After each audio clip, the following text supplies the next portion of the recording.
Welcome to the Sportswagers.ca podcast with Brian Sherwood Steinberg and Matthew Finney.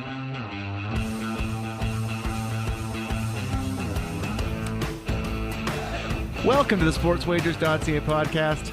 I'm the man behind the board, Matthew Finney. Of course, joined this week and every week by Brian Sherwood Steinberg, the man that started it all over at Sportswagers.ca, all those great daily free write-ups. Good day, Brian. How you doing? I'm doing good, Matt. You know, I'm happy with the first weekend of football, even though our college was left a little to be desired. That's fine. I'm pretty confident we'll bounce back on that. And the NFL, you know, I can't say there was any big surprises in the NFL. You know, maybe Kansas City's easy win over New England was a bit of a surprise. But other than that, there was really no big surprises. And I don't know if anything stuck out to you. But, you know, we're not going to sit here and talk about, you know, what team should win and what team shouldn't win and you know, you get all that stuff everywhere else, right? I mean, the NFL is scrutinized every game, frontwards, sidewards, and backwards, and every single way. And we're not here to do that, right? We're here looking for value, right? We're looking for over and under reactions from week to week, whether it be in the NFL or in college football, and especially college, because in college football, there's no bigger reaction to one result, you know, the following week than there is in college football. In other words, you know, you take a team like you can use any team as an example, but I'm thinking more of a team that, you know, was on the national landscape that a lot of people saw. You know, in college football, there's a bigger overreaction to that sport from one result than any other sport, right? So maybe even Ohio State, like Oklahoma. Well, I was going to say Oklahoma planting the flag at Ohio State, you know, definitely set off. Got a lot of attention this week. Yeah. And there could be an overreaction there. But yeah, in football, there's, you know, that's what we stress to, you know, look for over and under reactions. And, you know, a good example of that this week in the NFL might be the Rams, for instance, right? They pasted Indianapolis, right? You know, I mean, what was the final score there, like 46-7 or something like that? It was out of control. Yeah, it was out of control. It was out of control real fast, right? And they got, you know, I mean, you got to like what the Rams are doing. You know, they got a new just about everything. One of their best receiver last year is even having time getting onto the field. So they've made a lot of changes, but there is probably an overreaction this coming week, right? Because Indy had no pass. Like, it just... What happened with the Rams this week is not reality, right? Like this past week, right? It's not reality. You know, the NFL isn't that easy, you know? And they were able, you know, Goff was able to stand in the pocket and throw. He had all day to pass. It's not reality. Reality is a game in Seattle in December, right? This week is going to be a lot different, you know? He's not going to get all that time to pass. Their defense is not going to be able to create 3 and outs all game long, you know, and then he's going to be playing a defense that's completely gassed. So it was just a really misleading score. I mean, not misleading in that they didn't dominate. They did dominate, but Indy might have the worst collection of players in the league. Like, Andrew Luck, seriously, is, you know, I'm not saying he's the best player in the NFL, but he's more valuable to the Colts than any other player in the NFL is to their team, because when he plays, they compete. When he doesn't play, they can't compete. They're a joke, right? So the Rams this week are not going to have such an easy time, and I think that's where there's going to be a big overreaction, right, to one victory, you know. So we'll keep an eye on that, but our perspective or our approach is to really look for those over and under reactions to what went on the previous week. And week 2 really sets up, because, you know, week 1 nobody really has a good idea of what's what or who's who, but you know, you watch them for a week and you get a sense of who these teams are, and then you react and overreact, right? Same with like Kansas City. They were flawless, completely flawless in the first game of the year against New England. There could be an overreaction there. There could be an overreaction to New England, you know, so the list goes on and on.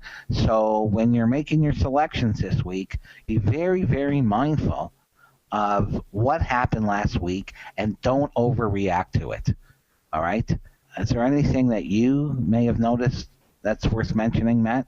Well, just going back to that Rams game this week, I mean, the team that they play in Washington there, I mean, that score against Philadelphia last week, 30-17, definitely flattered the Eagles more than it did the Redskins, of course. But, I mean, Philadelphia needed a fumble return or an interception return at the end of that game for a touchdown to inflate that score a little bit. They weren't great on offense. But now you've got Washington coming to Los Angeles, and they're a 2.5-point dog, and Indianapolis just a week ago was a 3.5-point dog in LA. So how can Kirk Cousins and the Redskins just be, just a point off of Indy? I mean, to me, that stands out as a number. That it looks like the Redskins are being disrespected in that game on the road for sure. That's exactly true, and that's a great point. And you know what? Another thing about that game, the Rams and Skins, is the line opened at 2.5, which is, that's an underdog line. Like when the favorite at home is 2.5 points, right? People are thinking, all I need is a field goal to win, right? That's an underdog line, 2.5. Same with lines like 6.5, like those key numbers like 3 and 7. Like you got Baltimore is 7.5 over Cleveland. Yeah, over Cleveland. Yeah. So Baltimore, like that's a favorite line. When you see a number like 7.5, right? That extra half, that hook on the 7 is an enticement to take the dog, right? So 2.5 and 6.5 are underdog numbers, whereas 3.5 and 7.5, because the hook is so enticing, they become more favorite numbers. So that's another thing to keep in mind when you're making your wagers, or when you're thinking about, which way to go or what to do. So that's really a very key point in betting. Watch for those 2.5, 6.5, 3.5, and 7.5, and it can influence what you're doing, right? It's very, very tempting at times to take 7.5, but I'm suggesting that is a favorite line, okay? So always be mindful of that too. We did a show not too long ago. We went through and we talked about our baseball parlays, and you had a video up there, showing everybody the process of how we play these baseball parlay tutorials all summer, these money line dogs and that kind of thing. And with these NFL lines, 6.5, that's kind of the range we're looking for as a money line winner when we're making we're making these tickets into the fall as well. And you mentioned a little bit earlier, we're going to talk, once hockey season starts, we'll maybe go through that process again. But those 6.5 lines, like, we think those teams have a chance to win. And when you're talking about a score or less, and you're taking back more than 2-1 on the money line, just a great bet. Those are great bets indeed, and it's so true. Like 6 and 6.5 are really underdog lines. You're going to find that a lot of teams that are 6-point dogs or 6.5-point dogs win outright. Don't be afraid to play on the money line. You take a team on the road that's getting 6 or 6.5, you're probably going to get between 220 and 240 straight up on the money line, and they are great bets. We're going to put together another video or another show and show you how to combine these sports so that you have a lot of live tickets working on Sunday, like big tickets. Like we had a bunch of tickets working onto Jacksonville on Sunday, really small tickets, like, playing 35 and 40 to 1 for 3-team parlays. Yep. And we hit like 3 of them. So I'm going to put that together and put out another video, or we're going to go over that in another podcast really soon. And speaking of podcasts, we were doing one a week for the first year, and what I find anyway, is that it's a lot of work. I used to be on Mike Tenay's sports gambling podcast from time to time, and before the show or after the show, we would talk, and he would tell me, the preparation, which I kind of knew. I didn't know the extent of it, but he was like telling me, I finished one podcast. It's just an hour show, right? And I'm already planning for the next week, so the very next day, and it's an hour on the air, but it's a week's full of work. And I'm finding that it's, a lot of work to do these. And once a week is, there's just not enough time in the week or the day to be doing these once a week. So we're going to come on probably less, maybe every other week or every third week, or whenever there's something really important that we trust or believe that we need to discuss. So the podcast will be less frequent, probably every other week. Keep your eye out for them. We're just informing you that they're not going to be weekly, at least for now. Maybe in the summer when, there's only one sport, baseball, we'll pick it up again and go over a lot of the other stuff we've been over before. But our focus is value. there's not a lot to, a lot of the stuff we discuss on here, I go over in my write-up anyways. So I will continue with that. And another thing I noticed on the weekend, Matt, I don't know if you noticed this or in the first couple of weeks, was that the penalties or the flags were less frequent in both college and the NFL. And I thought it was great. However, that said, I still don't understand. Yeah, I mean, the referees have a huge impact on the outcome of games, right? I mean, a huge impact, right? If they don't see something blatant, so blatantly clear, why do they throw the flag? I just don't understand. Like this past weekend, there was there was 3 games on Sunday. There was the Seattle game, the Seattle Green Bay. A guy was thrown out on Seattle, right? I mean, it's crucial. You get this defensive guy that's thrown out of the game for what they call a targeting hit. It's crucial. And they showed the replay, and it was clear he didn't target, or he didn't really intend to hurt. Why are the referee, like, if there is any doubt, any little doubt whatsoever, why are they throwing these flags? Let them play.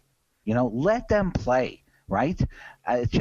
It drives me crazy that, I mean, how many times have you seen the ref throw a flag and then they discuss it and they pick it up and they go, oh, there's no flag. Well, if there's no flag, why did he throw it? Why did he throw the flag if there's no infraction? Again, unless it's blatant or, blatantly clear, why even, throw the flag? Just let them play. I've never in my life, I've watched probably more football than most people on the planet, right? And I'm sure a lot of you can say the same thing. Have you ever once in your life heard anybody say, wow, that would have been a much better game if there was more flags? Have you ever heard that? No, of course not. The referees, for whatever reason, they feel like they got to be a big part of the game. And I've said it before, you can't take the human element out of anything. Just let these guys play, especially in the last 10 minutes, right? In the final 10 minutes of the fourth quarter. Let them play. Unless it's blatantly clear that there's an infraction, let them play, and you create a better product, and that's what it is. It's a product, right? It's a product for sale. So, I was really happy that, there was less flags. It was more enjoyable. I wasn't screaming at the TV every other play. I wasn't watching the corner of the television. I mean, I was watching it expecting flags, but they weren't coming, so I was happy with that. So, you take that one element, that one massive element, and make it less frequent, and it becomes a better product, and it also helps from a handicapping standpoint because it takes away a little bit the in-game variance that we talk about, because a referee can absolutely decide the outcome of a game. Even just one call, one lousy call, like let's say you got a 3rd and 10, let's say a team is 3rd and 10 on their own 25-yard line, and there's an incomplete pass, right? And now it's 4th and 10, and they got a punt. Instead, there's a flag, a phantom flag, for no reason whatsoever, and the team gets an automatic first down, and they move downfield, and they score a touchdown on that drive. And it changes the entire complexion of the game. Just that one tiny little play that at the end of the day nobody talks about because it seems like nothing, but it's a major, major factor, right? In-game variance. And that's one of the reasons why nobody can predict the outcome of games and never will be able to, never have, and it's not going to change. You look at that San Diego game, for those of you that stayed up late against Denver on Monday night, how many touts were touting that game, whether you're touting San Diego or Denver, right? How many touts were selling that game? That's what they do. They sell Monday night games, right? And it came down to a field goal at the very end, and if San Diego hits that field goal, maybe they win out. I mean, it was a push anyways. Well, depends on where you were shopping. Some places were dealing it at 2.5, some were dealing it at 3, so depending. But the point is that game came down to the final play. The coach on Denver took a timeout to freeze the kicker, and it worked for the first time in history, which is another in-game variance. So it's so crazy to think that people can actually say that they can predict the outcome of games, right? It's so crazy, and they can't. Well, I definitely noticed going from the college games back to the CFL was where the flags were a real standout. I mean, especially even with the challenges as well. And I know they've changed the rule where you only get the one challenge and whatever else. But you talk about referees dictating the game. We go back to Labor Day, Toronto and Hamilton. I mean, we had the rain delay, everything, all the crap that went on with that game. And at the end of that game, you've got Toronto. They're in a position. They force a fumble. Looks like a clear fumble. They show a replay. Looked like a fumble to me. They call it on the field. That it was an incomplete pass. They review it. They say it's not an incomplete pass. They let it roll. And then, meanwhile, Hamilton gets 2 more penalties, marches them right down to the 1 yard line, and they take the lead. So if it gets called one way, that game is over. Toronto's up by 4. We're not talking about it. Otherwise, like I said, they march them right back down the field. You put the ball on the 1 yard line. I mean, it's in the end zone. It's crazy. The in-game variance in football is absolutely crazy. And that's why tout services and sports books and Vegas and everybody else, they heavily market football season because of that in-game variance, because they know nobody can predict the outcome. Nobody can predict what the referees are going to do. Nobody can predict which way the ball's going to bounce. Nobody can predict those reviews, fumbles, interceptions, deflections. It's just crazy, And it's, again, why you really have to focus on over-under reactions and value, complete value.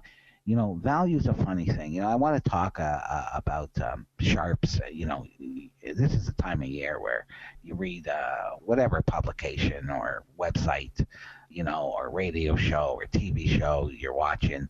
One of the main topics around this time of year, like when prognosticators are discussing who's going to win and who's going to lose and all that stuff, they talk about sharps and squares.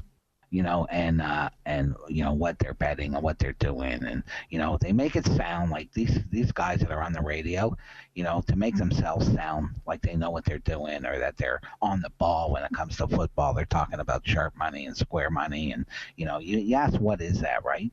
And when you talk about sharp money, people perceive that as those being, smart bettors or people that have a good grip on the likely outcome of the game, right? A sharp bettor, somebody that's, not going on the obvious pick is a sharp bettor, right? But that's not true at all. A sharp bettor, a sharp person, a sharp bettor is somebody that the odds makers or the money that the odds makers are respecting, right? So there may be like 20,000. Well, let's say, that's just a number. Let's say there's, $20,000 bet on one way, and let's say, take one game. You got 20,000 both on bets. You got 20,000 bet on both sides, right? So let's say Green Bay and Seattle last week. There's 20,000 bet on Green Bay and 20,000 bet on Seattle. The sharp 20,000 will be on one side, right? That's the respected money. That's what when you refer to sharps, they're referring to the respected money by the odds makers, right? And that's what, sharps, and as far as I'm concerned, there's no such thing anymore as sharps and squares. Like everybody, it used to be, where before the internet, it used to be that, people would get information, that other people didn't have. Well, that's no longer the case. All the information is out there. There's no more hidden information or inside information or anything like that, right? So sharps and squares, it's really a term from the past that people used. Now it's more the respected money. The respected money is considered sharp money, and the non-respected money, the small bets, let's say you got 20,000 in bets, but it's broken up at $100 a bet, right? That's considered square money. It doesn't mean a goddamn thing, the sharp. Really, don't be scared off by what you hear on the radio when these commentators or announcers or radio show hosts are talking about sharps and squares. It really doesn't mean a goddamn thing. At the end of the day, betting serious money have no bigger edge than you. I talk a lot about football. I don't know more about football than you do. I don't know more about these teams or schemes or anything than you do. Anyone that's listening probably knows as much about football as I do. These guys don't know more than you either, these sharp squares, whatever. Where my edge comes in is that I'm, even if you want to call it an edge, I don't profess to be, some genius when it comes to betting football or any sport for that matter. I'm just focused in on looking for value because I know that's the right way to play. So when you hear people talking about sharps and squares and, don't be afraid if you hear something that turns you off. Oh my God, the sharps on this one. I better have a look at it. Just ignore that stuff, okay? There's no such thing as sharps and squares. Sharps is usually big money or respected money by the odds makers. And it really doesn't mean a goddamn thing. They don't know anything more than you do. They don't have inside information. They don't have anything. I mean, anyone can label or pick out a square known as you got a game this weekend like Atlanta in Chicago, right? The square money is on Atlanta, I mean. That's really an obvious bet, right? That's what they refer when they talk about squares. They're talking about an obvious bet. Atlanta laying a small number in Chicago, a square bet, right? There's a lot of people that were on Chicago. There's a lot of people that were on Atlanta. You stick to what we are preaching here, to our approach, and don't let that square, sharp, angle, whatever you want to call it, interfere with what you're trying to do, okay? Just ignore it. The more you ignore in the media and what these people are talking about on radio shows, on whatever, the better off you are, A great exercise, and we talked about this last week or the week before, is on Sunday night, after the games are final, sit down and take a look at next week's games and write down what you think the line should be. Just right after Sunday night, the games are over. You've seen everything. Now you've seen 2 weeks. Take the knowledge that you have, sit down, look at next week's schedule, and write what you think the line should be. So let's say you got a game like Detroit at Pittsburgh. You write down what you think the line should be. You write down, let's say, Pittsburgh 7.5, right? And then you see where the line comes out at. If that line comes out at 2.5, in your mind, because you saw that was going to be 7.5, right? Then Pittsburgh becomes a good play for you, based on what you thought. That's another really good way of learning about value. It's a great exercise to put yourself through every week. You're familiar with the teams. Make yourself a bookmaker, an odds maker for that week, for the next week, and jot down the line. And you're going to be surprised at how right you'll be when you're off on a line. When you're really off on a line, you thought the line was going to be 3.5 and it comes out 8.5, you're going to be really surprised at how accurate you were in your estimation of the line and how that's going to help you make a decision for the games that you're going to bet. So it's just a good exercise. It gets you familiar with how setting the lines and how that value kind of plays a part. And as far as squares, sharps, smart money, pay no attention to that. It's all bullshit, I've said this before. We talked about this on a show before, way back, in the 70s. The 70s. I'm always talking about the 70s. It's funny. Those are the good old days, man. Men were men. Yeah, what do I know, man? Seriously. What do I know? I mean, I'd like to see, John Elway and Jessica Parker, have a baby together so I can bet it in the Derby. Jesus. But back in the day, back in the 70s, right? I used to go to Vegas all the time and to the Stardust, and there was guys that would come in and bet a lot of money, right? They would come. It was the only place to bet, right? There were guys that come in and bet a ton of money, right? And the guys that are sitting around, like when these guys would come in, with their entourage or whatever, and they were ready to make their bets. People wanted to know who they were betting, right? People wanted to know who this, whale, this smart, sharp, really successful bettor was betting, and that's where really the term originated, was a sharp guy, right? Everyone, they thought he had information, everybody wanted to know what he was betting so that they would bet it, and that's really where the term originated way back in the day, a sharp bettor and a square. So now you really, there's no information that anybody else has that you don't have access to. So don't really pay any attention to it whatsoever. Do your own work gather your own information. You have access to the same information as everybody else, and you have to trust yourself more than anybody else and play the value, and you'll be successful. You really will. Of course, you can find that value on the website every day, Sportswagers.ca. College football, NFL, hockey's coming up, college basketball. I mean, we said last week, summer is over. Like I said, Brian, we're into the thick of things now. It's going to be real busy here for the next, when's in the Stanley Cup Finals? That's not till the end of June, so no worries, Brian. I hope you're locked and ready to go. I'm definitely locked and ready to go. I really enjoyed the first week of football. From an entertainment standpoint and a betting standpoint, we do a lot of live in-game betting, which is a topic we are going to go over, on our next podcast. We're going to go through it completely. In fact, I'll probably even have a video set up of in-game betting, or maybe even do live in-game betting. I'll have another webinar, and I'm going to show you how that works, because really it is the best way to bet football. And just think about this for a sec, right?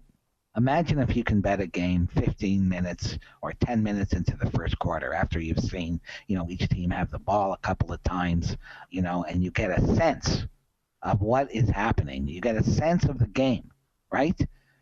Imagine being able to do that every game, and you can with in-game betting. It really gives you a better perspective, a bigger edge than betting the game beforehand and having no control whatsoever. If you bet the Colts on Sunday, 5 minutes into that game, you're dead, right? If you would have waited, if you're betting in-game, you wait, you watch what's happening, you're not going to bet the Colts. You would have saved the bet there. You may even have said, fuck, this game is going to be an absolute blowout, and instead, maybe after the Rams went up 7-0, you think, the Rams look powerful and Indy looks like garbage. Maybe I'll lay the extra, I'll play in game and take the Rams at -9.5 or whatever it was at that point, right? So you have options. You actually very rarely lose out on a wager you would have made beforehand that you probably would have won had you bet it beforehand. There's just so many better options and outcomes. So it's something that you really have to consider. We're going to go through that whole process in an upcoming podcast, Matt. Well, on Monday night, just for an example, the way I played the Vikings, and we talked during the day, we loved the Vikings on Monday night.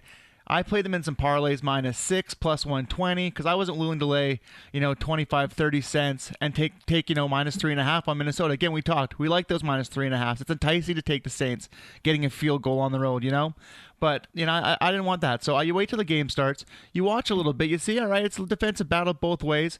New Orleans scores first on a bit of they got a benefit of a call, drove them down the field a little bit, and they put up 3 points. All of a sudden now, they put Minnesota up at -2.5. And that's pretty appealing for me in game. So I know I've already got my -6.5, but if I can get the Vikings at home to win, not only just cover my bet, but win my bet with a field goal, I'm going to jump on it. And so I did. And it worked out okay. And sure enough, in the end, it was, 29-19, which was great.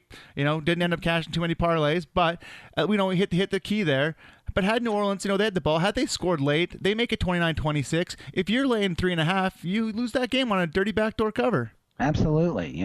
If you like a game, and you got to have conviction. There's nothing wrong with playing the alternate point spread, laying a few more points and taking back a much bigger price. It's another angle that we use often, and the in game too. So we're going to go over all that stuff. There's so many ways to bet football, these days that give you an edge, a good edge. Again, back in the day, there was none of this stuff. You make a bet before the game, and the chips fall where they fall, and you either win or lose. There's so many good options today with all the competition, with all the sports books, with all the opportunities, with what that you can apply and use it to your advantage. And we're going to do an entire podcast on that whole process and how it works.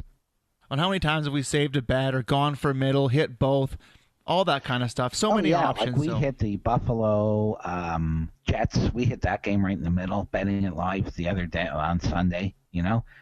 Here's the thing about betting live, right? And when you're betting live, the whole idea of betting live, the whole goal is to create a middle for yourself. I don't mean a 1 or 2 point middle. I mean a 10, 11, 12 point middle, right?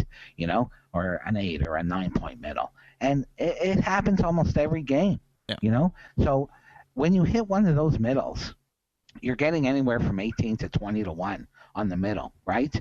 And you only have to hit, in other words, you only have to hit 1 out of 18 to break even.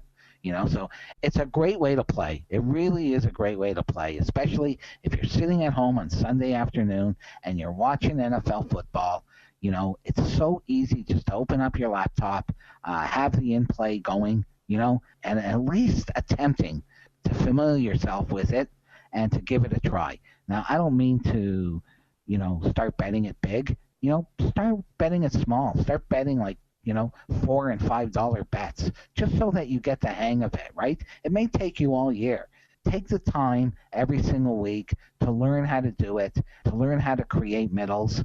And I will actually do it, one of these weeks on a webinar. I will do the whole Sunday, live, and we'll show you how to create middles and, how you could really take an advantage of an opportunity, as opposed to betting these games beforehand. It's fun, fantasy's fun. It's, the pools, the survivor, all that stuff is fun. At the end of the day, you want to make money. And really the only way to do it is by betting live. And if you can't bet live, which I know some people can't, the only other way to approach it is through playing, value and sticking to it, really sticking to it. So we're going to have an entire podcast devoted to, playing middles and playing live. And I'll even run a webinar in an upcoming week really soon, Matt. All right, that'd be great, Brian. Everybody check that out. Follow Brian on Twitter at Sportswagers3. All the information will be there. Go to the website, Sportswagers.ca, for those great daily free write-ups every single day. All the sports, college and pro. Of course, Brian, is there anything else you'd like to add before we get out of here? No, that's it, Matt. Perfect. Let's wrap it up. Till the next time. For Brian Sherwood-Steinberg, I'm Matthew Finney. Take care, everybody. Thanks for listening to the Sportswagers.ca podcast. Please rate, review, and subscribe. For free daily picks, visit Sportswagers.ca.